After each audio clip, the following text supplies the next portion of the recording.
Thank you for joining us. I hope you will enjoy these 2 days of debate, and it is now my pleasure to give the floor to President von der Leyen for her opening address. Thank you so much, President de Hoes, distinguished guests, dear friends. It is an honor for me to open this 10th anniversary edition of the State of the Union Conference. Indeed, every year around Europe Day, Florence becomes the center of our union. And there could be no better place than Florence to celebrate this year's Europe Day. Florence is the city of Renaissance, the place where it all started, a new beginning of arts and science after the great plague of the late Middle Ages.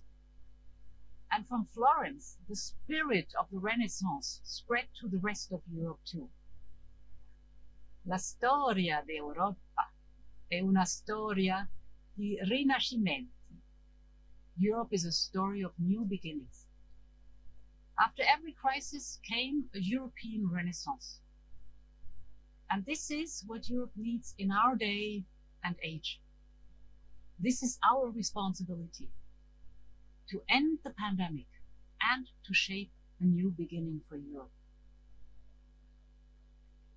Europe is able to overcome crises and to deliver for the future of its citizens. And this is what I would like to talk about today on the basis of two exemplary topics: the pandemic and climate change. Yes, we all heard the nagging questions, especially in the first month of this pandemic. Aren't nation states better equipped to fight this crisis? Isn't our union of 27 too slow to react? Aren't our processes too cumbersome and our stakeholders too diverse? Today, I am here to say, Europe has proven these claims wrong. Europe has demonstrated that a union of democracies can deliver in times of crisis for its own citizens and for the rest of the world. Under huge pressure, we Europeans stood by our values. And on top of this, we demonstrated that even in times of a global pandemic, we are able to tackle forcefully other great challenges of our time. And ladies and gentlemen, let's have a closer look at it. The European Union was not designed to deal with health issues or fight a pandemic. I remember very vividly the early days of the pandemic. And I remember the call for Europe coming from Italy. The people of Italy demanded that Europe stepped in. They demanded European solidarity and coordination. And they were right. Italy was right. Europe had to step in. And that is what we did. Some member states had introduced export bans on medical equipment. Some member states had closed their borders. We, Europe, restored the free movement of goods in our single market. We made sure that the bans were lifted and medical equipment could get to where it was needed. And most importantly, we decided to procure vaccines together in our union. This was the right decision, even if there were doubts, especially at the beginning of this year. I don't even want to imagine what it would have meant if some large member states had secured their vaccines while the rest, all the small and medium-sized member states, went empty-handed. Just think of the consequences for our internal market, for our European unity. Indeed, I'm convinced that economically, it would have made no sense whatsoever with such a deeply integrated single market. And politically, it would have torn our union apart. Today, the enormous gains delivered by our unity are obvious for everybody. It is clear that our European vaccination campaign is a success. Because what counts is neither the blaring headlines in certain countries abroad, nor the social media stunts of so-called vaccine diplomacy. What counts is the steadily increasing daily delivery of vaccines to our people and to the world. Let me give you some figures. So far, about 200 million doses of vaccines have been distributed inside the European Union. 200 million. These are enough vaccines to vaccinate more than half of Europe's adult population at least once. Neither China nor Russia come even close. Right now, as I speak, we are vaccinating 30 Europeans every second. This means that since the beginning of this speech, more than 12,000 Europeans have received a jab. By now, we're almost used to hearing such figures every day. But Europe has never seen anything like this. A mass vaccination campaign on a continental scale. And this is happening because an entire continent has mobilized, from small hospitals to massive vaccination centers. The campaign is on in all corners of our union. Today, we are vaccinating more than 3 million Europeans per day. And the progress in Europe is gaining speed by the day. So I am confident that we will be able to reach our goal to deliver enough doses to have 70% of European adults vaccinated already in July. The US has a similar goal, and this shows how much our vaccination campaigns are aligned by now. Some might say, well, countries like the US and the United Kingdom have been fast at the beginning. But I say, Europe achieved this success while remaining open to the world. While others keep their vaccine production for themselves, Europe is the main exporter of vaccines worldwide. So far, more than 200 million doses of vaccines produced in Europe have been shipped to the rest of the world. Europe exports as much vaccines as it delivers to its own citizens. And to be clear, Europe is the only democratic region in the world that exports vaccines on a large scale. The European Union is also ready to discuss any proposal that address the crisis in an effective and pragmatic manner. And that's why we are ready to discuss how the US proposal for waiver on intellectual property protection for COVID vaccines could help achieve that objective. In the short run, however, we call upon all vaccine-producing countries to allow exports and to avoid measures that disrupt supply chains. Exports from Europe go to more than 90 countries, COVAX included. Shipments go to our close allies like Canada and the UK. Our dear British friends have received a total of 28 million doses from the continent so far. Even 72 million doses have been shipped to Japan, and also many millions to our friends in Singapore, in Mexico, or Colombia, just to name a few. Europe is nowadays the pharmacy of the world. Openness and fairness are Europe's trademark in the world, and we do take pride in this. All of this was not self-evident, especially at the start of this crisis. You remember, some have chosen to isolate, others have tried to use a difficult situation to leverage geopolitical gains.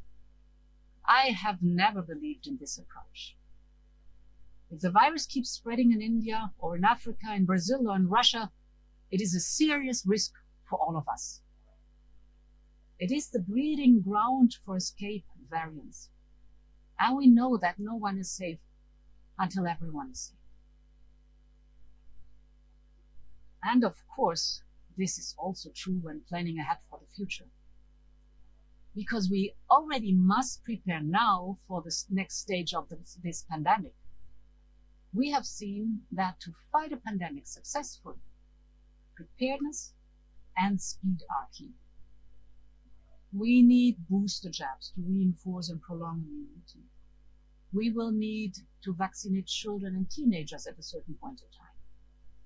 And we might have to adapt and reproduce vaccines if an escape variant occurs. And this is for Europe and for the world. And for all this, we need increased production capacities right here in Europe. And this is why I'm happy to tell you that we are close to signing a new contract with BioNTech Pfizer. It will deliver 1.8 billion doses of vaccines between year end and 2023, and other contracts will follow. And this shows clearly that our investments are paying off, that from early on we invested in a promising, a completely new technology, the mRNA, and in the ingenuity of scientists like Ursula and Özlem Türeci. Today, mRNA vaccines are the backbone of our vaccination campaign and the centerpiece of Europe's preparedness strategy. This is our common insurance policy against the next wave of COVID-19, and I want us to be ahead of the curve. And the whole world needs to be ahead of the curve too. And this is also why I have proposed holding a G20 Global Health Summit.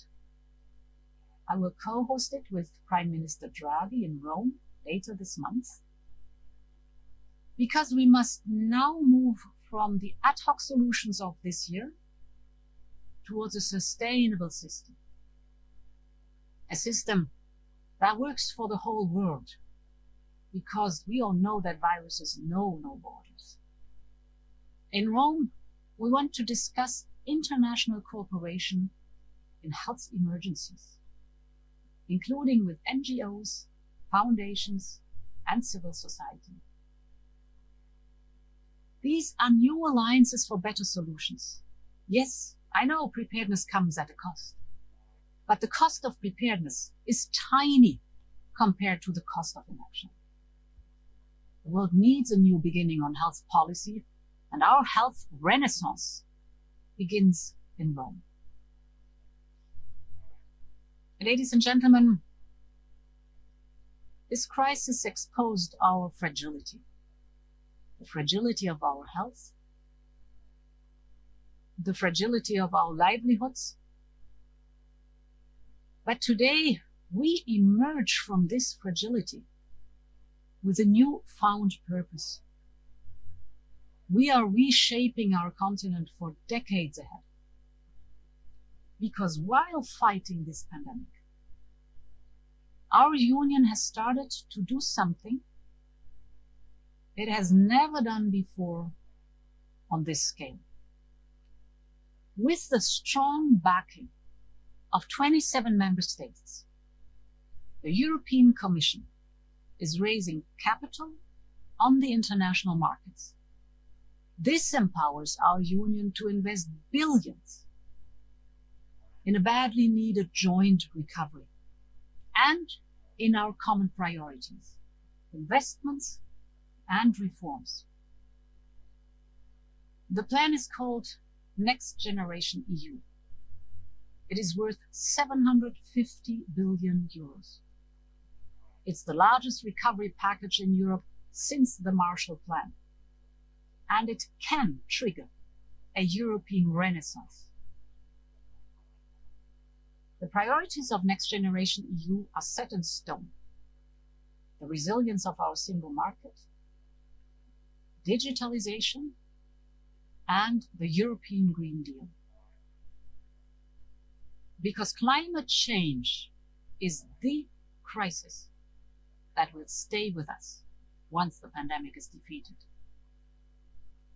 I don't have to tell you about desertification and droughts, extreme weather situations and floods, the loss of biodiversity and dying forests. Yes, we have a daunting task ahead of us. Climate change is happening. Science is clear. People in Europe are already suffering because of climate change. And again, we have the choice. We either pay the costs of inaction or we act. And I prefer the latter. It will not be easy. It will take all our ingenuity, endurance, investment, and courage. But we have the mandate and the responsibility to succeed, and together, I am convinced we can do this. With our European Green Deal, we are determined to become the first climate-neutral continent in 2050. I have just experienced at the International Climate Conference on Earth Day how powerful our message is. With its climate ambition, Europe is clearly leading the way. And it is great to see that others are joining us. South Africa, South Korea, Japan, China, just to name a few major economies, all embarking on their way to a net zero future. And it is particularly encouraging to have the United States with President Biden back into the Paris Agreement. Yes, the commitments, they are out there. But these commitments now have to be backed up by real action and measurable targets. Only what can be measured is done. And here again, Europe leads the way. We just agreed to engrave our commitments in Europe's first ever climate law. In addition, we will present a long series of legislative proposals before the summer in order to reduce greenhouse gas emissions by at least 55% by 2030. We call this huge package Fit for 55. It spans an arc from, for example, enhanced emission trading system to renewables like clean hydrogen and clear rules for green finance, for example. It is flanked by Next Generation EU, our huge recovery investment. 1/3 of Next Generation EU is earmarked for the European Green Deal. So we have the strategy, we have the laws, and we have the resources. And we have the sense of urgency, both domestically and increasingly globally. We invite our American friends to join us in these next concrete steps to net zero emissions. Let's create a powerful transatlantic alliance for climate neutrality by 2050.